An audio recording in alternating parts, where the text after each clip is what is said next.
तो केजरीवाल ने एक बार फिर से एक यू टर्न लिया है। ये अनशन को लेकर यू टर्न है। अब केजरीवाल अनशन नहीं करेंगे। दरअसल केजरीवाल ने व्यापारियों से वादा किया था कि अगर सीलिंग नहीं बंद हुई तो वो व्यापारियों के साथ अनशन पर उतरेंगे। 9 मार्च को अनशन करने का ऐलान किया था अरविंद केजरीवाल ने। उन्होंने कहा था, व्यापारियों से वादा किया था कि अगर 31 मार्च तक सीलिंग की कार्रवाई नहीं रुकती है तो वो खुद अनशन पर बैठेंगे। अब ऐसे में ये व्यापारी जानना चाहते हैं कि अरविंद केजरीवाल अनशन पर कल से बैठेंगे या नहीं, क्योंकि कल 31 मार्च है और दिल्ली में सीलिंग की कार्रवाई बंद नहीं हुई है। देवांशु मल्होत्रा हमारे सहयोगी जुड़ गए हैं फोन लाइन पर। देवांशु, एक बार फिर से मुख्यमंत्री का यू टर्न, हवाला दिया है कि चूंकि मामला कोर्ट में है सीलिंग का, ऐसे में फिलहाल वो अनशन नहीं करेंगे। देखिए, बिल्कुल पूजा जी, आपको बता दूं कि जो अरविंद केजरीवाल हैं, उन्होंने 9 मार्च को अमर कॉलोनी में व्यापारियों से ऐसा वादा किया था कि अगर दिल्ली में 31 मार्च से पहले सीलिंग नहीं रोकी जाती तो वो खुद व्यापारियों के साथ अनशन करेंगे और भूख हड़ताल पर बैठेंगे। लेकिन आज जो पार्टी के प्रवक्ता हैं सौरभ भारद्वाज, उन्होंने एक प्रेस रिलीज जारी करके ये कहा कि जो अरविंद केजरीवाल हैं वो अब अपना जो फैसला है उसको पोस्टपोन करते हैं। जाहिर सी बात है कि जो आम आदमी पार्टी और अरविंद केजरीवाल हैं काफी दिनों से व्यापारियों को अपना मसीहा बताने की कोशिश वो कर रहे थे और यही कह रहे थे कि वो व्यापारियों के साथ खड़े हैं। लेकिन जिस तरीके से अरविंद केजरीवाल ने ये यू टर्न लिया है और अपने फैसले को पोस्टपोन किया है, जाहिर सी बात है कि सवाल पार्टी और जो अरविंद केजरीवाल हैं उनकी कथनी और करनी पे एक बड़ा सवाल खड़ा करता है। साथ ही मैं आपको बता दूं कि हरियाणा में रैली है और जो कल 31 मार्च है वो अपना जो भूख हड़ताल करने वाले थे, लेकिन कल हरियाणा में वो अपना रोड शो करेंगे। जाहिर सी बात है। चलिए, शुक्रिया देवांशु। कल रोड शो करेंगे मुख्यमंत्री केजरीवाल हरियाणा में, और दिल्ली में जो करने वाले थे अनशन, उन्हें हवाला दिया है कि चूंकि मामला कोर्ट में है, ऐसे में फिलहाल वो अपने अनशन से एक बार फिर से मुकर गए हैं, यू टर्न लिया अपने वादे से। लेकिन इससे पहले अमर कॉलोनी के व्यापारी केजरीवाल का इंतजार करते रहे। उन्होंने केजरीवाल के वादे के मुताबिक अनशन की पूरी तैयारी भी कर रखी थी। मंच से लेकर वॉलंटियर तक सब तैयार थे। उन्हें उम्मीद थी कि केजरीवाल आएंगे, उन्हें उनकी समस्या से निजात दिलाएंगे। जी हां, ये मंच अरविंद केजरीवाल के अनशन के लिए तैयार रखा गया है। सीलिंग से परेशान अमर कॉलोनी के व्यापारियों ने इसे तैयार करवाया है। व्यापारियों का साफ तौर पर कहना है कि 11 मार्च को जब व्यापारी सीलिंग के विरोध में प्रदर्शन कर रहे थे, तब दिल्ली के सीएम अरविंद केजरीवाल भी इस प्रदर्शन में शामिल हुए थे। उन्होंने व्यापारियों से वादा किया था कि अगर सीलिंग की कार्रवाई बंद नहीं हुई तो वो सीलिंग के विरोध में अनशन करेंगे। अब जब सीलिंग बंद होने के कोई आसार नजर आ ही नहीं रही हैं, तो व्यापारियों को अपने सीएम के वादे याद आ गए हैं। व्यापारियों को लगता है कि अगर दिल्ली के मुख्यमंत्री अरविंद केजरीवाल सीलिंग के विरोध में अनशन पर बैठे तो शायद सीलिंग से उन्हें राहत मिल जाए। मुख्यमंत्री जी आए थे, उन्होंने हमें वादा किया था कि अगर आपकी दुकानें 31 तक डीसील नहीं होती तो मैं आपके साथ भूख हड़ताल में बैठूंगा। और आज हम इस मुकाम पे बैठे हैं, सब दुकानदार भाई यहाँ इकट्ठे होते हैं कि अभी संदेश आएगा और कल हमारे साथ यहाँ बैठेंगे। हम हर तरह से तैयारी भी कर रहे हैं ताकि अभी संदेश है तो उनके संदेश तैयारी की है हमने। केजरीवाल जी के साथ 50 आदमी तैयार किए हुए भूख हड़ताल में साथ में बैठने के लिए। 50 आदमी बैठेंगे। क्यों भाइयों, सब भूख हड़ताल में बैठोगे? मंच आप लोगों ने बनाया है, मंच भी बना दिया है आपने बताया। हमने मंच स्टेज बना दी है, कहते सारा प्रोग्राम भी सेट कर दिया है। हम हर जगह अनाउंस भी कर रहे हैं कि हमारे पास संदेश आने वाला है। कल से हमारे मुख्यमंत्री हमारे साथ बैठेंगे और हम लोग उनका पूरा स्वागत के साथ यहाँ बिठाने का इंतजाम कर रहे हैं। और हम चाहते हैं अभी हमें वहां से मैसेज मिले कि मैं किस टाइम यहाँ पहुंच रहा हूँ। जो उनका वादा था वो वादा पूरा करेंगे। हमें पूरा विश्वास है हमारे साथ वो आएंगे और हमारे साथ यहाँ बैठेंगे। अब आपको केजरीवाल के किए गए वादों को सुनाते हैं जो उन्होंने व्यापारियों के प्रदर्शन के दौरान अमर कॉलोनी के व्यापारियों से किए थे। दिल्ली के मुख्यमंत्री अरविंद केजरीवाल ने व्यापारियों से कहा था कि वो 31 मार्च से पहले अगर सीलिंग की कार्रवाई बंद नहीं हुई तो अनशन करेंगे। ये अनशन तब तक जारी रहेगा जब तक सीलिंग बंद नहीं होगी। व्यापारी ईमानदारी से काम करना चाहते हैं, सारे व्यापारी शांति से अपना काम करना चाहते हैं। आप उनको मौका दो, वो सारे फॉर्म भर के आपका जो भी फॉर्मेलिटी है पूरी करेंगे। लेकिन ये सीलिंग का धंधा बंद करो, जितनी दुकानें सील हुई हैं सारी खोलो, और अगर 31 मार्च तक ये नहीं किया गया तो उसके बाद मैं अनिश्चितकालीन भूख हड़ताल पर बैठूंगा। हाथ में नहीं है, दिल्ली सरकार के कार्यक्षेत्र में नहीं आता। अगर मेरे हाथ में होता भाई साहब 24 घंटे के अंदर खाली कागज पे साइन करके दे देता व्यापारियों को। लेकिन इतना जान लो, चाहे मेरे अधिकार क्षेत्र में आए नहीं आए, अभी तो दिल्ली सरकार का मुख्यमंत्री हूं। जब कुछ भी नहीं थे तो सड़क पे लड़के इनसे करवा लिया करते थे। तो अभी सड़क की लड़ाई भूले नहीं हम लोग। सड़क पे आने की जरूरत पड़ेगी तो अपनी कुर्सी छोड़ के सड़क पे भी आ जाऊंगा अगर जरूरत पड़ेगी। आपके साथ हूं, व्यापारियों के साथ हूं। अमर कॉलोनी के कारोबारियों की आंखें अब मुख्यमंत्री का इंतजार कर रही हैं। सब इसी उम्मीद में बैठे हैं कि मुख्यमंत्री इनके दुख में इनका साथ देने जरूर आएंगे। दुकानदारों का मानना है कि अरविंद केजरीवाल के साथ होने से इनका मनोबल बढ़ेगा और केंद्र सरकार पर दबाव भी बनेगा। टोटल न्यूज के लिए दिल्ली से विनय सिंह की रिपोर्ट। प्रवीण खंडेलवाल जुड़ गए हैं हमारे साथ, व्यापारी नेता। प्रवीण जी, बहुत बहुत स्वागत। आप लोगों ने मंच भी तैयार कर लिया था, 50 लोग तैयार भी थे अनशन पर बैठने के लिए, और आप कह रहे थे कि सीएम आएंगे तो आपका मनोबल बढ़ेगा। बस इंतजार था कि मुख्यमंत्री कब पैगाम भेजेंगे, लेकिन ये तो उल्टा ही हुआ। मुख्यमंत्री तो यू टर्न ले चुके हैं वादे से। आपका रिएक्शन प्रवीण जी? इससे बड़ा विश्वासघात दिल्ली के व्यापारियों के साथ कोई राजनेता कर नहीं सकता, और ये व्यापारियों भावनाओं के साथ खिलवाड़ किया गया है। मैंने तो उस वक्त, जिस वक्त केजरीवाल जी ने घोषणा करी थी, मैंने उस समय भी कहा था कि ये केजरीवाल जी का केवल एक राजनीतिक स्टंट है और इससे होना जाना कुछ नहीं है। कुल मिलाकर के अब उनके यूटर्न लेने के कारण से बड़ी अजीब सी स्थिति हो गई है, और एक मुख्यमंत्री, जिम्मेदार आदमी दिल्ली के नागरिकों के साथ इस तरीके का बर्ताव करेगा, विश्वासघात करेगा, इसकी कल्पना की नहीं थी। और शायद इतिहास में ये पहले व्यक्ति होंगे जो इस तरीके का वादा करके और अब मुकर गए हैं। और कल बजाय हमारे साथ अनशन पर बैठने के, वो हरियाणा में जाकर के रैली कर रहे हैं। तो मुझे लगता है कि ये इसका बहुत बड़ा खामियाजा केजरीवाल जी को भुगतना पड़ेगा आने वाले चुनावों में। बिल्कुल। कपिल मिश्रा जी भी जुड़ गए हमारे साथ, दिल्ली सरकार में पूर्व मंत्री रह चुके हैं। कपिल जी, व्यापारी वर्ग तो बहुत ठगा महसूस कर रहा है खुद को। बड़ा अजीब सा हुआ है, क्योंकि जिस दिन उन्होंने ये घोषणा की उस दिन भी बहुत अजीब सा था। वहां पे जनता ने घेर लिया था और जनता सवाल कर रही थी, तो तब उन्होंने हड़बड़ाहट में अचानक बोल दिया कि मैं भूख हड़ताल करूंगा। और जब उन्होंने ये डेट बोली 31 मार्च की, उस वक्त वहां पे जो औरतें खड़ी थी उन्होंने बहुत स्पष्ट बोला कि आप इतने दिनों बाद की डेट क्यों बोल रहे हो, सीलिंग तो अभी हो रही है और ये 15 दिसंबर से दिल्ली में सीलिंग चल रही है, तो आप 1 महीने बाद की डेट क्यों बोल रहे हैं भूख हड़ताल के लिए। तो मेरे को लगता है जनता के सवालों से बचने के लिए उस वक्त उन्होंने आपाधापी में ये बोला, और उसके बाद उनको लगा कि 31 मार्च तो इतनी दूर की डेट है, तब तक तो कुछ ना कुछ हो ही जाएगा। और अब लेकिन कपिल जी, क्या आपको लगता है कि इतना सेंसिटिव इशू है सीलिंग का, जो व्यापारी वर्ग है, व्यापारियों के जो परिजन है, वो सड़क पर आए हैं, प्रोटेस्ट लगातार कर रहे हैं, उनका कहना है कि बहुत मुश्किल है गुजारा करना। जब आप राजनीतिक स्टंट करते हैं तो आप जनता के साथ छलावा करते हैं, उसकी सेंसिटिविटी, उसकी संवेदनशीलता को आप समझते नहीं है शायद। बहुत ज्यादा भद्दा मजाक है। और देखिए दिल्ली सरकार को करना क्या था, ये मॉनिटरिंग कमेटी जब सीलिंग करा रही है तो सबसे पहले तो आपको मॉनिटरिंग कमेटी से जाके मिलना था। मॉनिटरिंग कमेटी से अधिकारियों के साथ एक भी मीटिंग नहीं करी मुख्यमंत्री ने, और एक मीटिंग करी वो भी सारी पार्टियों के नेताओं को ले जाकर करी। उसके बाद आपको कोर्ट में बड़े वकील खड़े करने चाहिए थे, जो आपने 2 दिन पहले अब जाके किया है। 4 महीने की सीलिंग होने के बाद आपने वकील भेजे हैं सुप्रीम कोर्ट में।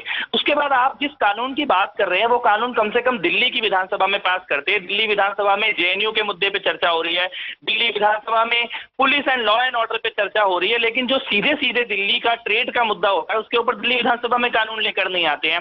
और आप कंटिन्यूअस बोलते हैं कि सेंट्रल गवर्नमेंट नहीं करेगी तो मैं उसके खिलाफ भूख हड़ताल पे बैठूंगा। 1 महीने तक पूरी दिल्ली में आम आदमी पार्टी के ट्रेडर विंग ने पोस्टर लगाए कि केजरीवाल भूख हड़ताल करने वाले हैं, केजरीवाल को कोटि कोटि नमन।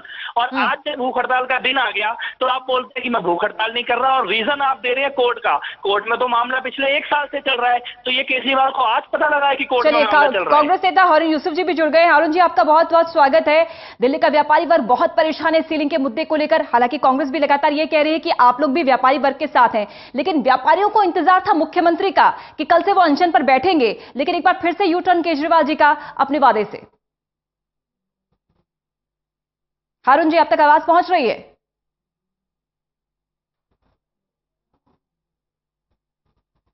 सर, अब तक आवाज पहुंच रही है? चलिए एक बार फिर से कपिल मिश्रा, आपका रुख करते हुए, कल व्यापारियों के बीच में पहुंचना चाहिए था मुख्यमंत्री को, लेकिन कल हरियाणा में जाएंगे रैली करने के लिए। इसे किस तरह आप देखते हैं? जहां आपको खड़ा होना चाहिए दिल्ली की जनता के साथ, व्यापारियों के साथ, आप व्यापारियों को बीच मझधार में छोड़कर हरियाणा पहुंच रहे रैली करने के लिए। नहीं, बेशर्मी है। और छूट, एक झूठ के बाद 100 झूठ। हरियाणा में कल ऐसा कुछ नहीं है, ना हरियाणा में कोई चुनाव है, ना पार्टी का कोई अस्तित्व है वहां पर, और आप उसी दिन जा रहे हैं जिस दिन आपने दिल्ली के व्यापारियों को, महिलाओं को, दुकानदारों को, कम से कम 1000 लोग थे वहां पर, जहां केजरीवाल ने पब्लिकली ये जुबान दी थी। और जो आदमी अपने शब्दों पे पूरा नहीं उतरता है वो कम से कम सार्वजनिक जीवन में नहीं रहना चाहिए। मुझे तो लगता है कि ये अब क्या दिल्ली के व्यापारियों से माफी मांगेंगे? बहुत ही शर्मनाक है, भद्दा मजाक है, असंवेदनशील है, और कम से कम मुख्यमंत्री की कुर्सी से इस प्रकार नहीं होना चाहिए कि आप कुछ भी बोल रहे हैं और हर बार यू टर्न ले उस मुद्दे से। प्रवीण खंडेलवाल जी, आपका रिएक्शन? अब चूंकि आप लोग तो एक्सपेक्ट कर रहे थे कि मुख्यमंत्री आएंगे, आप लोगों के बीच में रहेंगे, लेकिन सीएम साहब तो हरियाणा जा रहे हैं। क्योंकि दिल्ली के मुख्यमंत्री ने व्यापारियों के साथ विश्वासघात किया है, अपने शब्दों से पीछे हट गए हैं। उनको अब नैतिक रूप से उनको मुख्यमंत्री बनने का अधिकार नहीं है। उनको तुरंत दिल्ली के मुख्यमंत्री पद से इस्तीफा दे देना चाहिए, ये मेरी मांग है। हारून यूसुफ जी हमारे साथ जुड़ गए हैं। हारून जी, आप तक आवाज पहुंच रही है क्या? चलिए दोबारा संपर्क करने की कोशिश करते हैं, लेकिन इस बीच बता दें आपको बड़ी खबर यह है कि 31 मार्च को अनशन के लिए कहा था मुख्यमंत्री ने, लेकिन मुख्यमंत्री एक बार फिर से अपने वादे से मुकर रहे हैं। चलिए हमारे साथ प्रवीण शंकर कपूर जी भी जुड़ गए हैं, इस समय बीजेपी नेता। प्रवीण जी, बहुत बहुत स्वागत आपका। आपका पहला रिएक्शन, दिल्ली के मुख्यमंत्री पहुंचने वाले थे व्यापारियों के बीच में अनशन करने के लिए, लेकिन ऐन मौके पर उन्होंने कहा कि चूंकि मामला कोर्ट में है, ऐसे में वो अनशन फिलहाल स्थगित करते हैं। क्या लगता है कि यू टर्न उन पर भारी पड़ेगा? मुझे ऐसा लगता है कि झूठ की राजनीति की ये अब सीमा आ गई। आप लगातार क्या आज कह रहे हैं कि ये कोर्ट में मैटर है इसलिए मैं अनशन नहीं कर सकता।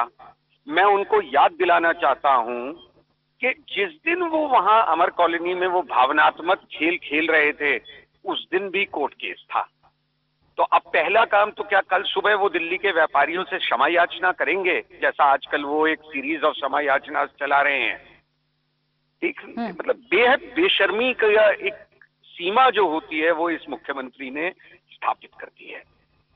इतना सेंसिटिव इशू है प्रवीण जी, व्यापारी जो है त्राही त्राही कर रहा है, प्रोटेस्ट हो रहे हैं, बाजार बंद, दुकानें बंद। व्यापारियों का यह कहना है कि बहुत मुश्किल से गुजर बसर हो रही है। ऐसे में जब आप राजनीतिक स्टंट करते हैं ऐसे मुद्दों पर, तो आपको लगता है कि जनता की भावनाओं के साथ आप खिलवाड़ करते हैं? बिल्कुल, ये जन भावनाओं से खिलवाड़ है। आपको अंदाज नहीं है कि जिन बाजारों में अगर दुकानें बंद भी नहीं है ना, मतलब सीलिंग नहीं हो रही है, जैसे अमर कॉलोनी में ये 350 पौने 400 दुकानें जो सील हुई, उसका प्रभाव दिल्ली के चांदनी चौक के कटरों पे जो पड़ा है, आप अंदाज नहीं लगा सकती कितना पैसा स्टक हो गया है लोगों का बाजार बंद हो जाने से। एक अमर कॉलोनी का अमृतसर जालंधर तक के व्यापारियों को फर्क पड़ा है। ये एक विशेष व्यापार एक साइकिल होता है, और अरविंद केजरीवाल जैसे लोग इसे समझ ही नहीं सकते कि कितना नुकसान व्यापारी को हो रहा है। ये जो सीलिंग का हुआ दिल्ली में चल रहा है, माननीय सुप्रीम कोर्ट से मैं बहुत सम्मान पूर्वक आपके माध्यम से कहूंगा कि इसको एक दुकानों की सीलिंग की तरह ना देखें। ये एक व्यापार की पूरी साइकिल डिस्टर्ब हो गई है, जिसका असर कश्मीर से कन्याकुमारी तक पड़ रहा है। दिल्ली के व्यापारी को बाहर का व्यापारी एडवांस पैसा देने को तैयार नहीं है किसी भी डील के लिए। ऐसा लगता है उन्हें कि इनकी तो दुकानें बंद हो जाएंगी, हमारे पैसे तो फंस जाएंगे, और हमारा माल जहां जा रहा है वहां का व्यापारी हमारा पेमेंट इसलिए रोक के रख रहा है कि उसको ये लग रहा है कि अगर 4 दिन में इसकी दुकान ही बंद हो गई तो ये मेरे से औने पौने में सेटलमेंट कर लेगा। तो इतनी बुरी स्थिति में व्यापार है। आप इस पर अगर विस्तार से जानना चाहें तो प्रवीण खंडेलवाल जी से कभी बात करें, व्यापारी किस कदर रो रहा है। बिल्कुल, दुर्भाग्य तो ये भी है, बड़ी बात ये भी है प्रवीण जी कि कल उन्होंने कहा था कि मैं अनशन पर आऊंगा, 31 मार्च को व्यापारियों के बीच में रहूंगा। बीच में रहने की तो बहुत दूर की बात है, हरियाणा जाएंगे रैली करने के लिए। कि आपको लगता है कि इतनी संवेदनहीनता शायद ठीक नहीं है, लोगों की भावनाओं के साथ खेलना ठीक नहीं है? सीलिंग का दौर दिल्ली में चल रहा है। मुख्यमंत्री कभी कमल हसन के साथ राजनीतिक रैली को संबोधित करते हैं, कभी छत्तीसगढ़ में जाकर के दावे करते हैं कि मैं दिल्ली जैसा स्वर्ग बना दूंगा छत्तीसगढ़ को, मानो दिल्ली को तो जैसे उन्होंने स्वर्ग ही बना दिया हो। हाँ, हम लोगों को, व्यापारियों को जरूर वो जल्दी स्वर्गवासी बनवा देंगे। कपिल मिश्रा, आपको क्या लगता है कि ये संवेदनहीनता भारी पड़ेगी आम आदमी पार्टी पर, दिल्ली सरकार पर? अब तक आवाज पहुंच रही है? शायद संपर्क कट गया है। प्रवीण खंडेलवाल जी, क्या आप हमसे हमारी आवाज आप तक पहुंच रही है? चलिए, प्रवीण शंकर जी, आपकी ओर एक बार फिर से रुख करती हूं। क्या लगता है कि आने वाले समय में इस तरह की संवेदनहीन राजनीति किसी भी दल के लिए बहुत घातक हो सकती है, भारी हो सकती है? क्योंकि व्यापारी वर्ग की खासतौर पर बात की जाए, बहुत नाराजगी आम आदमी पार्टी के लिए। देखिए, मैं कोई राजनीतिक पंडित की तरह बात करना नहीं चाहूंगा, ना एक उनके विपक्ष की तरह बात करना चाहूंगा, मगर उन्हें ये समझ लेना चाहिए कि इंसानी भावनाओं से खेलना उचित नहीं है और इसके परिणाम सामने अवश्य आते हैं।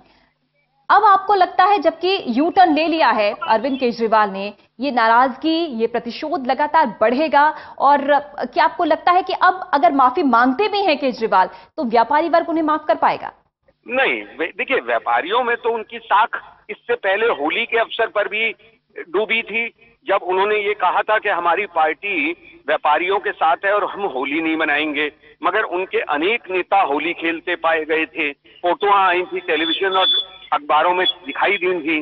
तो आज की स्थिति वही है कि ये जब झूठ, उस दिन जब ये अमर कॉलोनी गए थे तब व्यापारियों ने इन्हें आमने सामने में चैलेंज किया था कि आप सिर्फ दिखावा कर रहे हो। इन्होंने कस्में उठाई थी और उस दिन ये कहा था मैं 31 मार्च को अनशन पर बैठ जाऊंगा। अब ये लापता हो गए फिर से। किसी वादे पर एतबार करेगी अब जनता अरविंद केजरीवाल के? प्रवीण जी, क्या आपको लगता है, चूंकि दर्द दिखाते हैं, दर्द बांटने की कोशिश करते हैं, वादा भी करते हैं, लेकिन हर बार वादे से मुकर जाते हैं, क्या इन वादों पे एतबार करेगी अब जनता? वायदे, बातें, आरोपों से मुकरना, ये अरविंद केजरीवाल की फितरत बन गया है। साथ में वो कंसेशंस की, फ्रीबीज की राजनीति करते हैं। वो उसके बूते अब सरकार में बने रहने की चेष्टा में रहते हैं। उन्हें व्यापारियों की, मिडिल क्लास की कोई चिंता नहीं है। वो अपनी फ्रीबीज की राजनीति के सहारे एक वर्ग विशेष को सहूलियतें देकर के सत्ता में बने रहने की चेष्टा में रहते हैं। शुक्रिया आपका प्रवीण जी। कपिल मिश्रा, आपका भी शुक्रिया। साथ ही प्रवीण खंडेलवाल जी, आपका भी शुक्रिया जुड़ने के लिए। तो व्यापारी वर्ग को इंतजार था कि कल अरविंद केजरीवाल उनके बीच में होंगे, अनशन करेंगे, लेकिन एक बार फिर से अपने वादे से यू टर्न लिया है अरविंद केजरीवाल।